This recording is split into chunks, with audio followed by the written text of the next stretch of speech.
과학기자와 함께 전 세계 도시 속에 숨겨진 과학 문화유산을 알아보는 시간입니다. 과학도시 오늘도 최소라 기자와 함께합니다. 어서 오세요. 안녕하세요. 네, 안녕하십니까. 오늘은 어떤 도시로 가볼까요? 네, 오늘 둘러볼 곳은 우리가 쉽게 갈 수 있는 곳은 아니지만 책이나 교과서에 굉장히 자주 등장하는 곳입니다. 네. 다른 어디에서도 보기 힘든 희귀 동식물이 살고 있어서 살아있는 자연사 박물관으로도 불리는 곳인데요. 이 준비된 영상 함께 보시고 어디인지 감을 잡아보실까요? 네.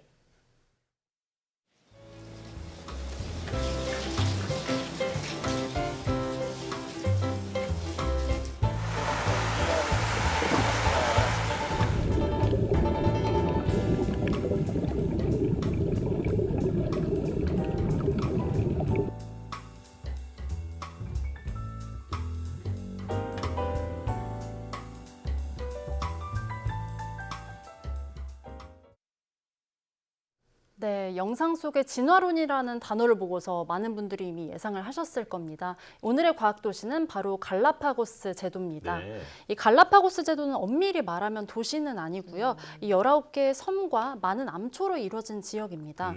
이 남미의 에콰도르 본토에서 서쪽으로 1000km 떨어진 이 태평양 위에 자리하고 있고요. 전체 육지 면적은 제주도의 4배 정도가 됩니다. 네. 이 대부분 섬이 화산 활동으로 솟아올랐기 때문에 현무암으로 이루어졌고요. 분화구도 쉽게 찾아볼 수 있습니다. 예, 갈라파고스 제도 굉장히 유명한 곳인데요. 가는 분들도 많이 못 본 것 같고 저도 한 번도 갈 생각을 못 해본 것 같습니다. 이곳이 가기가 어려운 곳일까요? 네, 그렇습니다. 일단은 인천에서 직항이 없어서 기본적으로 비행기를 2번 이상은 타서 경유를 해야 하는 곳입니다. 네. 이 갈라파고스 제도에는 공항이 2곳이 있는데요. 이 모두 국제선 비행기는 들어갈 수 없고 이 에콰도르에서 국내선 비행기만 들어갈 수 있습니다. 이 또 작은 섬들로 이루어졌기 때문에 관광을 할 때 한 번에 여러 섬을 방문하는 것이 좋은데요. 이 섬들 간의 거리가 꽤나 떨어져 있어서요. 이 경비행기로 이동을 하거나 배를 타고 2시간 혹은 6시간 이상까지도 이동을 해야 하거든요. 그러니까 난이도가 꽤 높은 여행지라고 할 수 있겠습니다. 네. 그럼에도 지난해는 27만 명이 넘는 관광객이 갈라파고스 제도를 찾았습니다. 이 갈라파고스 전체 인구의 10배에 가까운 숫자입니다. 아, 그렇군요. 근데 영상에서 보니까 이제 왜 가는지 알 것 같다 이런 생각이 들긴 하더라고요. 자, 무엇이 갈라파고스를 특별하게 만들었는지 이제부터 알아볼까요? 네, 갈라파고스는 일단은 환경부터 세계 어디에서도 찾아보기 힘든 독특한 환경을 하고 있습니다. 먼저 적도 부근에 자리를 하고 있는데요. 그래서 연중 따뜻한 날씨가 계속되는데 반면에 수온은 비교적 차갑거든요.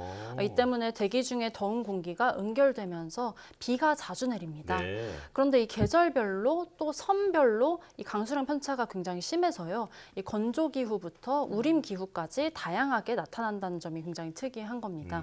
이 기후뿐 아니라 해양 환경도 독특합니다. 네.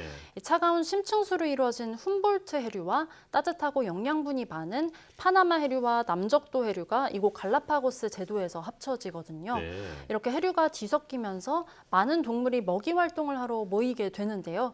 이 때문에 희귀한 산호초와 물고기들이 살고 있습니다. 또 지상에는 거북과 이구아나도 굉장히 다양하고요.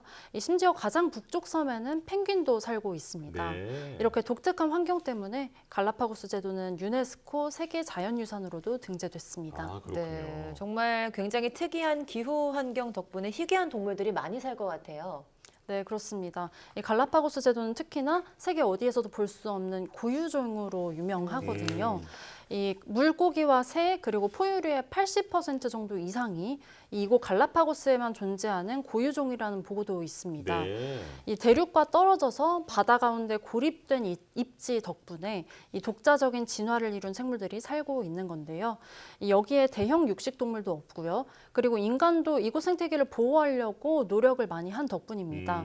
이 고유종의 대표격으로 한 가지 소개드리겠는데요. 갈라파고스 땅거북이 있습니다. 네. 이 갈라파고스라는 말 자체가 스페인어로 거북이라는 뜻일 정도로 이 갈라파고스 땅거북은 갈라파고스의 상징이기도 합니다. 네. 이 몸 길이는 무려 1.4m에서 1.8m이고요. 몸무게는 400kg에서 500kg 정도거든요. 이 지구상에서 두 번째로 큰 거북입니다. 예. 이 갈라파고스 땅거북의 가장 가까운 친척은 이 성체됐을 때 크기가 20cm밖에 되지 않는 차코 거북인데요. 이 오래전에 갈라파고스가 대륙과 단절될 때 이 거북이 갈라져 나와서 독자적으로 진화를 하면서 크기가 커진 것이라고 추정됩니다. 예. 이 또 다른 고유종 하나를 소개 더 드릴 텐데요. 이 갈라파고스 이구아나가 있습니다. 이 몸통 부위는 50cm 내외이고요. 꼬리까지 하면 전체 길이가 1.1m에서 1.2m 정도가 됩니다. 이 날카로운 발톱이나 얼굴을 보면은 험악하게도 생기기도 했지만요. 이 초식 동물이고요. 선인장의 잎이나 꽃 그리고 과일을 먹고 삽니다.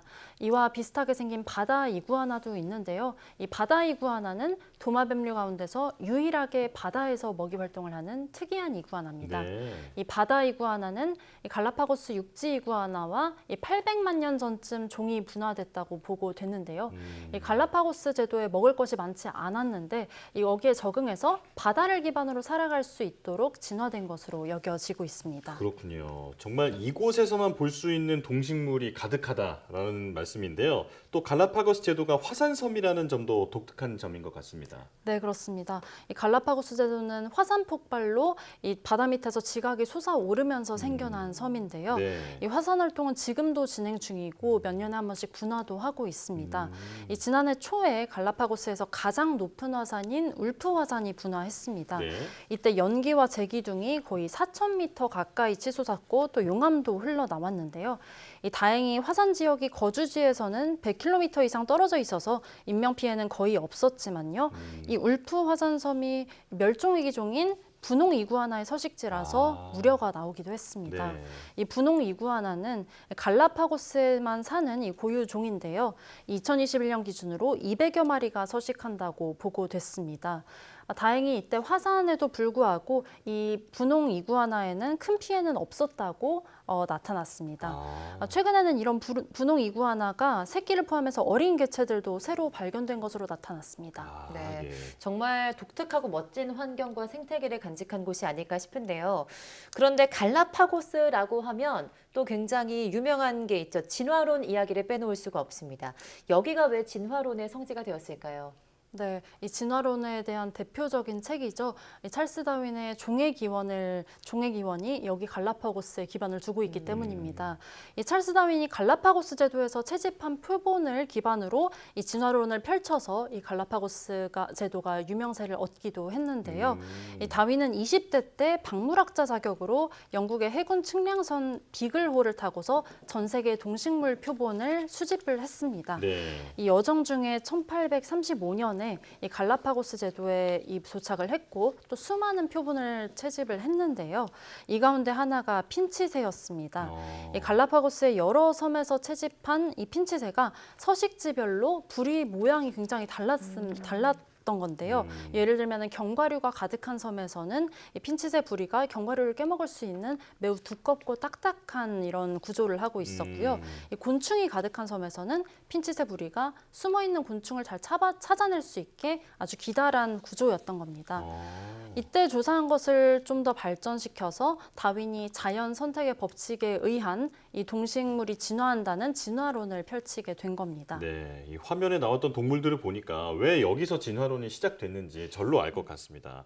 자, 그런데 이렇게 소중하고 또 의미 있는 곳이 최근 들어서는 생태계 파괴 우려가 나오고 있다면서요? 네, 그렇습니다. 이 갈라파고스는 1900년대 중반까지는 여기 인구가 2,000명 정도밖에 되지 않았는데요. 네. 2000년대 이후로 관광지로 떠오르면서 인구도 10배 넘게 늘었고요. 관광객도 굉장히 많이 늘었습니다. 그러면서 외래 생물도 많이 유입이 됐는데요. 특히 의도치 않게 쥐가 여행객의 짐 속으로 들어갔다가 이 갈라파고스에 들어오면서 이 생태계 변화를 일으킨 것으로 전해졌습니다. 네.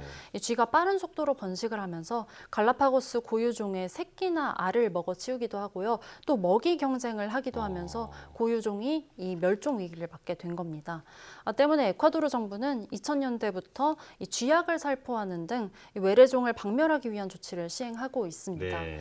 또 갈라파고스로 들어오는 짐을 철저히 검사를 하고 있는데요. 이 씨앗이나 식물과 같이 갈라파고스 갈라파고스 생태계에 영향을 줄 수 있는 것들을 가지고 들어갈 수 없게 하고 있습니다. 또 갈라파고스 제도 내에서 인구 증가 자체를 막기 위한 조치도 취해지고 있습니다. 갈라파고스 섬에서 살려면 부모 모두 갈라파고스 주민이어야 하고 본인도 갈라파고스에서 태어나야 한다고 엄격하게 규정을 하고 있는 겁니다. 예. 이 밖에 멸종위기 고유종들을 살려내기 위한 인공 부화들도 이루어지고 있습니다. 갈라파고스 국립공원이나 연구소에서 갈라파고스 땅거북과 같은 이런 이 고유종을 인공 부화하고 방생을 하는 이런 노력들을 하고 있고요. 한편 최근에는 이 스위스 투자은행인 크레디트 스위스가 에콰도르 국채 2조 원을 매입하면서 8,600억 원의 갈라파고스 채권으로 전환해주기로 했는데요. 이 에콰도르 정부 입장에서는 빚 탕감 효과를 얻는 대신에 조건이 있었는데 이 갈라파고스 생태계 보호에 20년 동안 매년 1,800만 달러를 지출하는 조건입니다. 예. 이 같은 거래는 자연유산 보전 차원의 국채 거래로는 금융권의 최대 규모로 기록됐습니다. 이처럼 갈라파고스를 보호하려는 노력은 에콰도르 정부뿐 아니라 전 세계 모두가 관심을 가지고 있는 문제라고 볼 수 있습니다. 네. 신비의 섬 그리고 진화론의 성지 갈라파고스 제도는 인류의 역사에서 빼놓을 수 없는 지역인 것 같은데요. 보존을 위해서 좀 전 세계가 모두 힘을 다했으면 좋겠습니다. 최소라 기자와 함께했습니다. 고맙습니다. 감사합니다.